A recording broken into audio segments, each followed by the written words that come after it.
Black Maid spoke Dutch in front of a millionaire. Then everything changed. The Grand Crest Hotel gleamed under the morning sun where billionaires stayed, and workers blended into the background. Among them was Amara, a quiet black maid in her late 20s, known for her discipline and silence. She moved through the marble halls like a shadow unseen, unheard but always present. Most guests didn't even look at her twice. But that morning was different. As she polished the glass table in the VIP lounge, her old phone started buzzing. She hesitated. Personal calls were against hotel policy during duty hours. She glanced around. The room was empty, or so she thought. She picked up the call. Goedemorgen, mama. Hoe gaat het met je? Her voice flowed smoothly in Dutch. On the far side of the room, sitting silently with a newspaper, a man lowered his glasses. It was William Hartman, a Dutch-American billionaire, who owned half the companies represented. At the business summit being hosted there, his eyes narrowed in surprise. Did she just speak Dutch, he muttered under his breath. Amara continued unaware. Her tone changed soft, tender. Yes, Mom, I have everything under control. I'll send money as soon as I can. William leaned back, intrigued. Her accent wasn't tourist level. It was native. Perfectly fluent, elegant even. But how could a hotel maid from the cleaning staff speak a language most locals couldn't even recognize? When she hung up, he spoke. Excuse me, his deep voice echoed. Amara froze, her heart skipping. She turned, realizing who was watching. I'm sorry, sir. I didn't know anyone was... Where did you learn Dutch? He interrupted. She hesitated. It's my second language, sir. He raised an eyebrow. Your second language? That's not something you just pick up. You spoke it like a local from Amsterdam. Her eyes darted away. I used to live there, she said softly, gripping her towel. Before I came here, William studied her. Her tone, her posture. There was no arrogance, no attempt to impress. Just quiet truth. Interesting, he murmured. And now you clean tables? Yes, sir. Her reply was calm but carried the weight of untold stories. He folded his newspaper. You remind me of someone I once knew, he said cryptically. Someone who also underestimated herself. Amara tried to smile politely, unsure how to respond. Would you like your table cleaned again, sir? But instead of answering, he leaned forward. I'd like to see you later. My suite, 23rd floor, noon. She froze. Sir, I can't. It's against hotel rules to visit guests privately. Then I'll speak to your manager, he said simply, standing up. Don't be late. And with that, he walked away, leaving Amara trembling, caught between fear and curiosity. What did he want from her? Did she do something wrong? Or had her secret finally caught up with her? As she watched him leave, her phone buzzed again. A text from her mother flashed across the screen. Don't trust anyone from the past, not even if they smile. Her breath caught. Past? What past? She hadn't heard from her mother in weeks.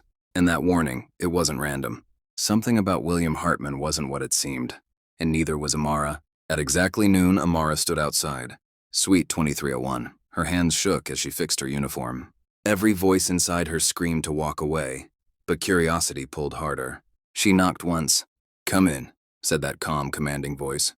The suite looked more like an art museum than a hotel room. At the center sat William Hartman, scrolling through something on his tablet. He looked up and smiled faintly. You came, good. Amara kept her eyes low. Sir, I hope there's no misunderstanding. If this is inappropriate, he raised a hand. Relax, Miss Amara, I didn't call you here for that. Sit. She hesitated, then sat on the edge of the couch. The silence between them stretched until he spoke again. You're from the Netherlands? She nodded. From Rotterdam. I lived there most of my life. He leaned forward, studying her like a puzzle piece that finally fit somewhere. Do you know a man named Professor Reindecker? Her heart stopped. The color drained from her face. Why are you asking me that name? Because he was my partner, William said softly. We ran an investment firm in Amsterdam. Until it collapsed 6 years ago. Everyone thought it was because of a financial error. But I've recently learned there was a betrayal. And someone disappeared with the research data. Amara's breath quickened. What does that have to do with me? He tapped the tablet. A photo appeared. A young woman in a lab coat standing beside Professor Decker. Her hair tied back, her smile unmistakable. It was her. You worked for us, William said. You were his assistant, Amara Decker, the professor's adopted daughter. She stood up instantly. Stop, don't call me that name. William's eyes softened. You vanished the same night the lab burned. The police never found a body. Only rumors that you'd fled with something valuable.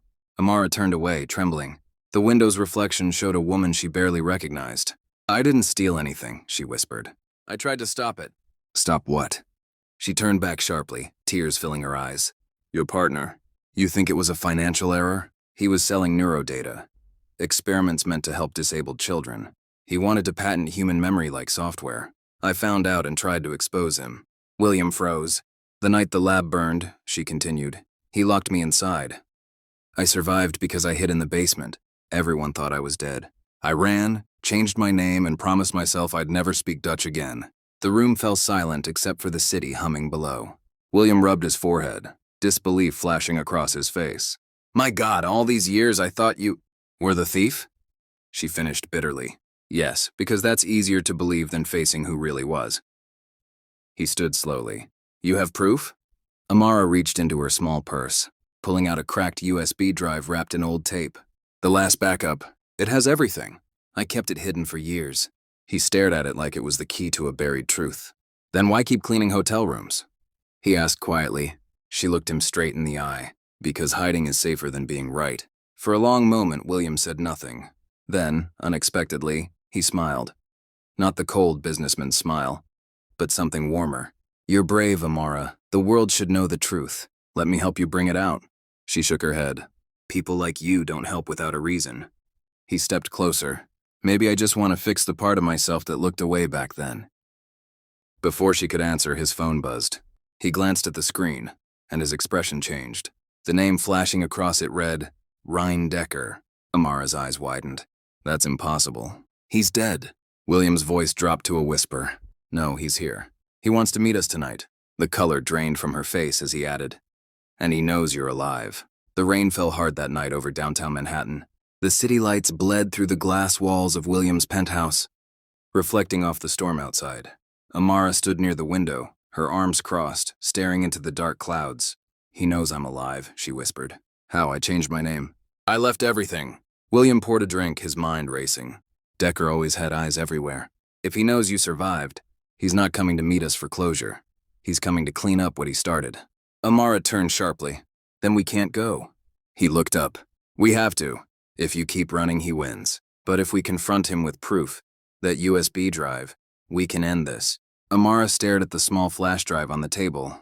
It looked so ordinary for something that had ruined so many lives. And what if he destroys us first? William's voice hardened. Then I'll make sure he never hurts anyone again. Hours later, the elevator doors opened to the dimly lit rooftop lounge of an abandoned high-rise. Decker's chosen meeting spot. The air smelled like metal and rain. A single figure stood near the edge, his silhouette outlined by lightning. He turned slowly as they approached. Professor Ryan Decker. Older now, his hair silver, but his eyes still sharp. The kind that had once convinced the world he was a genius. Amara, he said smoothly, as if greeting an old friend. You look well. Death seems to have treated you kindly. Amara's breath shook. You tried to kill me. Decker chuckled softly. Kill? No, my dear. You were simply collateral. You saw something you shouldn't have. William stepped forward. She saw the truth, Rain, and now the truth is coming out. Decker smirked. Ah, William. Still the moralist pretending to be pure. You made millions from my research before you ever questioned where it came from. William's jaw tightened. I trusted you. And I trusted greed, Decker replied. Greed never disappoints. He turned back to Amara. Give me the data. Amara's hand clutched the flash drive inside her pocket. You'll have to kill me first. He sighed. You think I won't? You've forgotten what I'm capable of. Lightning cracked across the sky, illuminating the cold smirk on his face. But before he could take a step, William's voice cut through the storm. No, Rain, you've already killed enough souls. It ends tonight. Decker laughed, a hollow, chilling sound. You two against me? You don't even have proof that anyone would believe. Amara took a shaky step forward. Maybe not before, but now the world listens differently. She lifted her phone, revealing the screen. It was recording live. Decker's smirk faded. I work in a hotel, remember? She said coldly. People like to watch the rich destroy themselves. This entire conversation is streaming to over 200,000 viewers online. For the first time, Decker looked nervous. You're bluffing. William turned his phone to show the flashing live icon and the chat scrolling with comments. Who is this guy? This is insane. Expose him. Decker froze. Turn it off now. Amara stepped closer, her voice trembling but steady. I spent years cleaning floors, hiding my name, living like a ghost. But ghosts don't stay silent forever. Decker lunged forward, grabbing her wrist. But William pulled him back, his voice fierce. She's not your experiment anymore. The two men struggled as the camera fell to the floor. The sound of thunder drowned out the chaos. A glass shattered. Then silence. Moments later, the feed flickered. Amara picked up the phone, breathing heavily. Decker lay unconscious. Restrained with the silk tie William had ripped from his collar. William looked at her, chest heaving. It's over. She stared at Decker.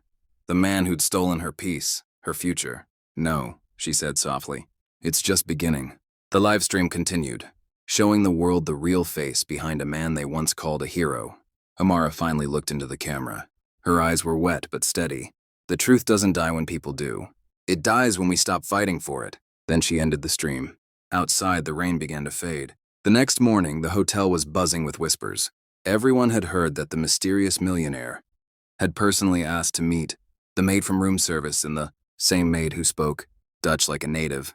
No one could understand why a man of his stature would care about her. But deep down, Amelia knew this meeting wasn't just about a mistake or a favor.